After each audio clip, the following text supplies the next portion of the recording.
Господине Мустафа, каква иднина ја очекува Македонија? Ова е прашање за кое што македонските граѓани навистина многу ги интересира. Каква иднина ја очекува оваа земја?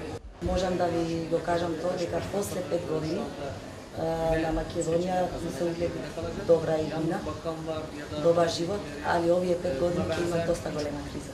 Проблемите помеѓу државите имам тоа што го гледам вика, проблемите помеѓу комшинските, граничните пријатели вика, 2017 ќе се реши.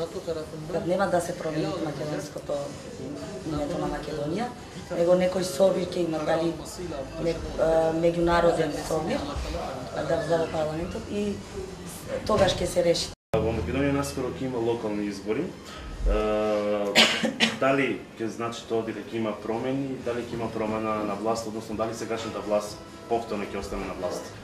Bu şu anki devam eden parti ikinci seçimde de devam edecek görüyorum. Кога што гледам јас викат, гледам дека оваа власт ќе продолжи и следните избори. Değişiklik gözükmüyor. Ништо викат промени не се гледат. Сегашните партии ќе се останат, значи во следниот избор истите ќе се останат, нема никакви промени, само во пратениците ќе има промени.